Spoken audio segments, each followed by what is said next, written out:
feel fine, feel great. I feel grateful to the Almighty God, and I feel thankful for all those who have been part of it.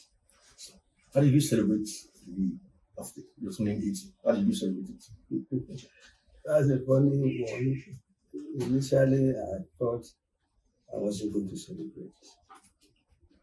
I tell the people that I've over celebrated my birthday because it is Valentine's Day, special day. I mark it every year. With a party, friends, music, drinks, and all that. And every major one I've celebrated in a big way. When I was 40, I was in Kuru, National Institute. That's why I celebrated. When I was 50, I was secretary to Muslim government. We celebrated it. When I was 60, I was chairman Civil Service Commission. We celebrated it. When I was 70, I launched my autobiography. Again, we did it. So I told my wife and my people, I've had enough of birthday celebration. Nothing doing for 80. But then there was a lot of pressure. That pressure was on for almost 3 months before I finally gave up.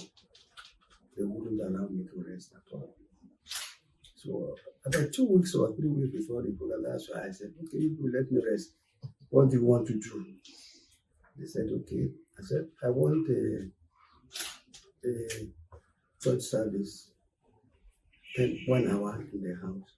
After that, I will entertain people in the house. Well, the church service was okay, 10 to 11, strictly family affair. Then the other one went haywire.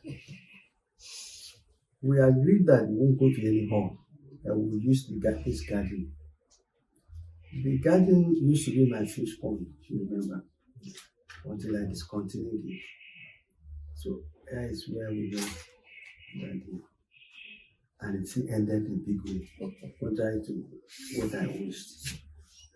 For the celebration, I would like to thank all my children. I call them my children now. All our nephews, all our nieces, all our cousins on my father's side, on my wife's side, on my mother's side, including the managing director of City People, who was also one of those who conspired against me and ensured that we had that detail about the celebration. Sir, looking back at your life, what are the lessons that turning 80 has taught you? A lot of lessons. To start with, it has taught me that somehow Providence has a role to play in anyone's life. I never thought I would end up in the civil service. When I finished at the university, I was the joint best student in the class. That entitled me to Federal Government Scholarship. Meanwhile, I had also used the Federal Government Scholarship for my undergraduate studies. So I and my friends thought we were going to do some academic work. Okay. But somehow I got admitted in the civil service. I had taken a test, I didn't really remember when. As in the Old West. So as soon as we finished the undergraduate studies, jobs were easy those days. 2 days after finishing my exams, I was already teaching in a Adult Grammar School. Then I suddenly received a telegram saying, come for an interview in Ibadan for job. I said, what job? I went. After that interview, they sent for me the second time, and I ended up with a job. But in the first 2-3 years of that job, my mind was not there. And my friends did not help matters. They remained behind and I started that postgraduate work. So they were pulling me. Half of the time I spent in the University of Babatunde postgraduate school. Many times I slept over there. But somehow, even when my friends now traveled out for their own postgraduate work, they obtained admission on my behalf. And said to me, somehow, after 9 months, the Western State government sent us for postgraduate admin. I went. At the end of the 9 months, I ended up again as the best student. And asked me to wait for master. The civil service said, no, come back to your job. I went back, still divided. But then 2 or 3 years later, an opportunity for a master's degree came again. The state government said, go, Western State government. Had the same, locally, I had the same kind of results. But somehow, it was as something tied me down. The civil service, I just didn't go. It came to the West, and things started moving fast. By age 35, I was already permanent secretary. By age 49, I was secretary to government. So I just now found that I couldn't leave the service again. But as my friends who went academic moved, I was also moving. When they were professors, I had become permanent secretary. When some of them became deans and vice chancellors, I was secretary to state government. So that's why I say sometimes that's the role of providence in anyone's life. The other lesson, of course, is that it is good to be conscientious in whatever you are doing. Face your door to everything and to be well.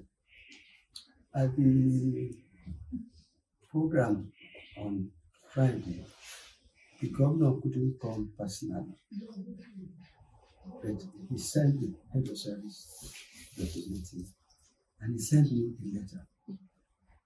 That letter had been delivered in my house a few days before. At that ceremony, as the head of service was reading the letter, I was almost weeping. I was almost weeping. Because what it shows is that whatever you are doing, be conscientious. And with the grace of God, you can reach anywhere. I'm going to ask you to take a look at, because you've been part of the civil service from the West, the creation of state till you retired. Have you seen the evolution of the civil service over the years, from the days of all the big names that dominated the civil service at that time? How did you see the progression, the growth of the civil service? It's growing, it's developing.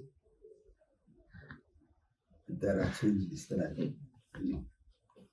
In the Old West, there was conscientious, and there was conscious effort to develop and train civil servants. I told you, after 9 months, it was compulsory that we were sent out to go and read the thing. When we came back, after 2 or 3 years, I was always looking for any opportunity to read. So 2 or 3 years later, I went out again for my master's degree. And we came to Ogun. Udoji report had been published, which emphasized training. So within 2-3 years in the Ogun again, I was abroad for another training. There are changes now. Training is getting less and less emphasis.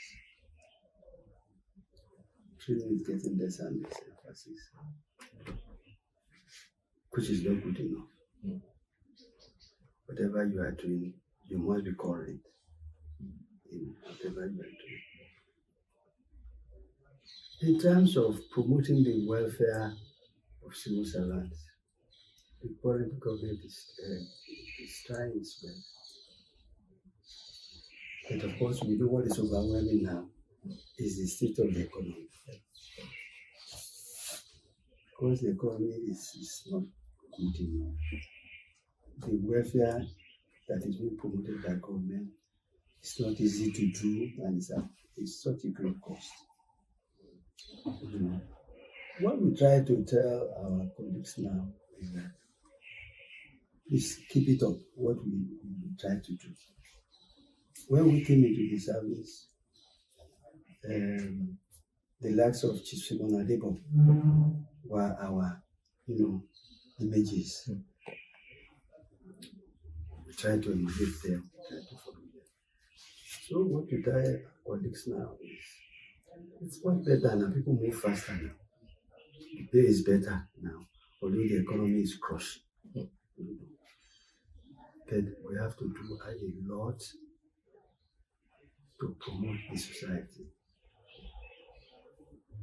We have a different cadre of politicians now, unlike the ones we had in the past. Politicians those days, Awolowo and the rest of them, they had a Spartan life. Very, very dynamic, progressive. Now our politicians, they are trying their best, but we cannot compare them with what we had in the past. And what we now try to tell our boys is that don't get attracted into politics. Politics and the public service, they are two different things.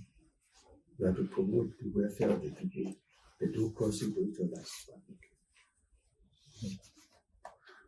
So, looking at the role that civil service has played in the evolution of the country, how do you see it? How do you feel happy at the way the civil service has been like the bedrock of the country over the years? I feel proud.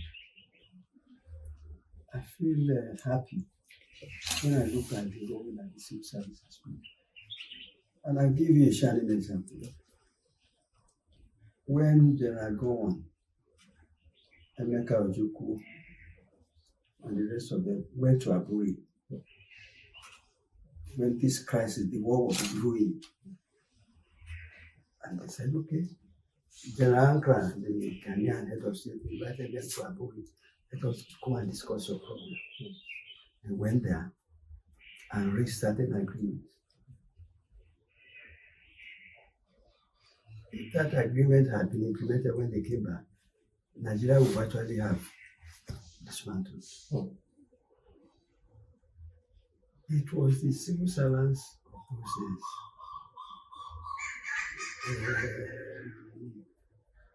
Alexina Ida,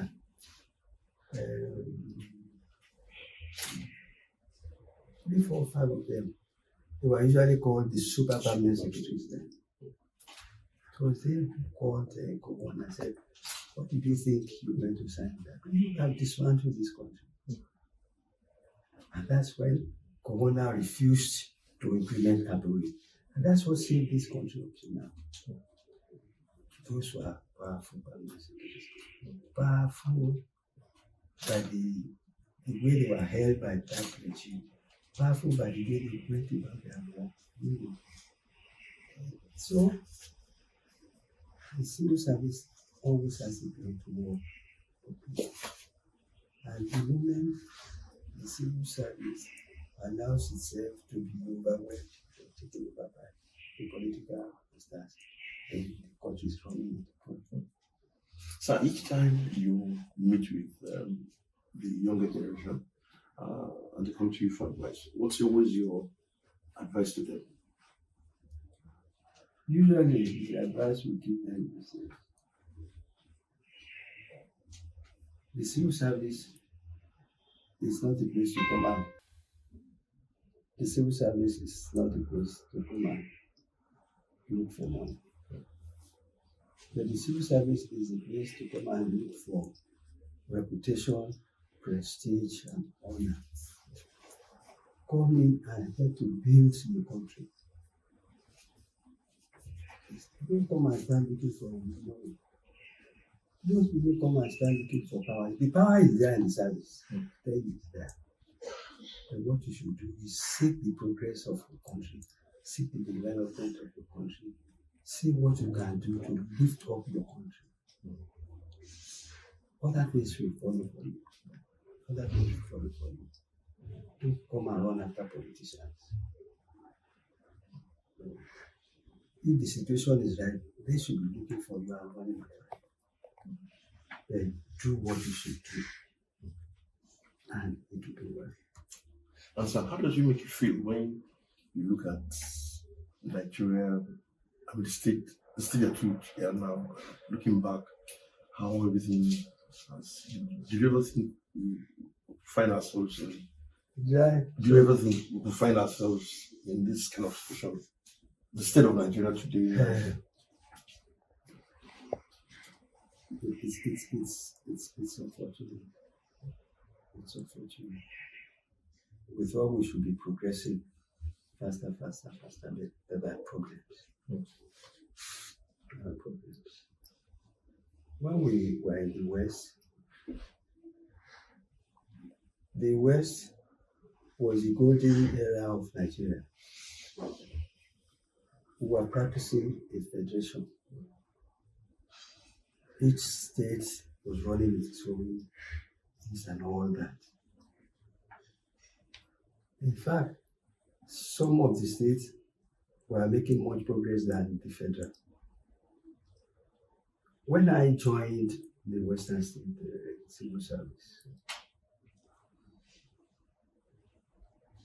the federal government took me on. They said I had used the federal government scholarship for my first degree, and therefore I had a bond to go and work for the federal government.